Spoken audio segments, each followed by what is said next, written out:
Hey folks, Bobani here. Just want to share my thoughts on the 7-14 F4 Aspherical Lens. Now this lens gives you a 14-28 full frame equivalent and a constant f4 aperture. Now there's also an f2.8 version from Olympus, but it costs more than double and is significantly heavier. So unless you really need that extra stop of light, and of course that famous Olympus Pro level weather sealing, this one might be worth your consideration.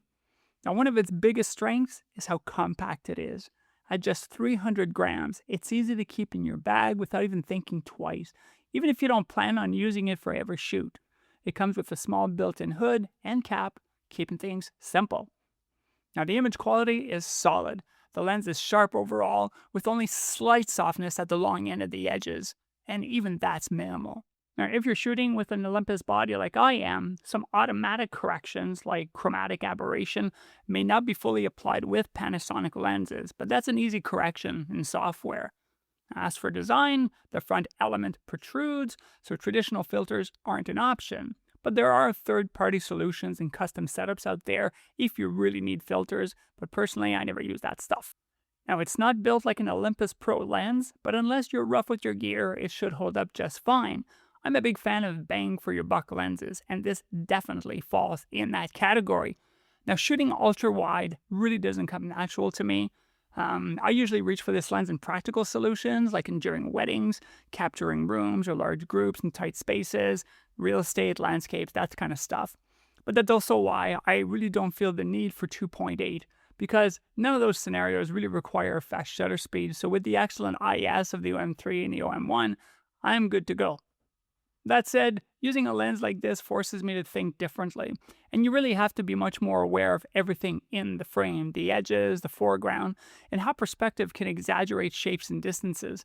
Sometimes that works in your favor, sometimes not, but it definitely pushes you to think creatively. Now, a lens like this does make me rethink how images are viewed today. With so many people looking at photos on phones, I do wonder how much of that wide-angle impact on those small screens is actually appreciated. Personally, I still prefer viewing images on a big screen, whether it be my TV or my computer, so that that sense of space really comes through. But anyways, the image quality of this lens, strong, sharpness, nice contrast, accurate focus. Combined with the lightweight design, it's an easy lens to carry and a practical choice for anyone needing ultra-wide coverage without the bulk or cost of higher-end alternatives. Now time for some images.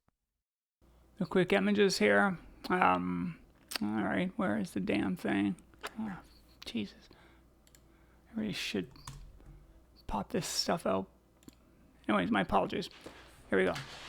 Alright, so these, I don't consider them amazing pictures, because again, using wide and ultra-wide lenses are not my strong suit, but again, this is my dear friend Catherine, and this is earlier this winter.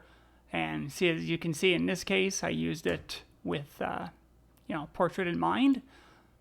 Now, full disclosure on this one, I did add fake blur, so took a picture of this guy. I had no idea who he was. He's literally sitting along the shoreline in his chair in the middle of winter.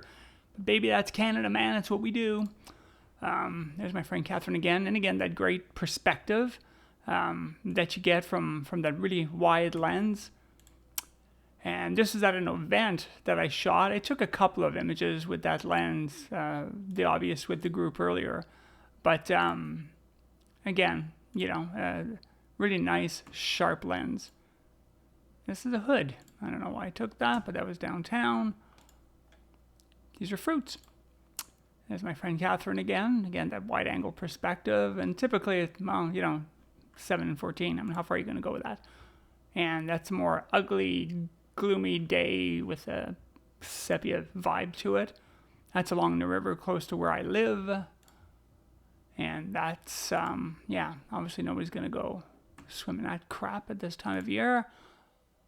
And so on. This was the natural blur from the lens, by the way. So actually, if you get close enough, you can get some. And yeah, it really is a very sharp, contrasty lens. And you know this as soon as you apply some of the adjustments in Lightroom It's kind of like working with a Nikon file almost, you know, it just responds really, really well. That's what I like about this lens. But my brain is kind of numb when it comes to wide angle stuff. And so I think it kind of shows into the photos that I take. Like the rock I decided to take for some reason walking down this path. And my keyboard, which needs cleaning and it's got a missing key. And this stuff. We call them pick-picks in Quebec. I can't remember what they call them. Birds or something in English. That's a cute little pug. Oops. Gotta show the pug. Look at that baby face. Look at that face. Look at those eyes, eh? But again, I really like the vibe from this lens. The colors and all this stuff. And you can obviously see it's sharp all the way around.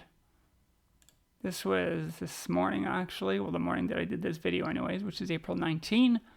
The Rideau Falls, I believe they're called. And that's, I guess they manage the falls and, I don't know, water stuff. I don't know. And this is a globy thing. And that's right across the, this building right here, I think, is our International Affairs building. And that's another perspective. This picture I do kind of like, actually. You know, it was just that kind of day. We had, well, I don't know, you guys have Fahrenheit if you're in the States, but over here it was 21 degrees yesterday. So that's probably around 70 Fahrenheit, I think, in the States. And today's Celsius, it is +1. Welcome to Canada, baby. That's where we're tough and we're good at hockey. So that's another building. That's a set of lights. Again, sharp lens. There's no doubt about that. So that's what I got for you. I hope you enjoyed the video. And again, I think this lens, if you get it especially used, is a great lens if you're shooting the kind of stuff that most people shoot wide with. And I hope you have a great day. See ya.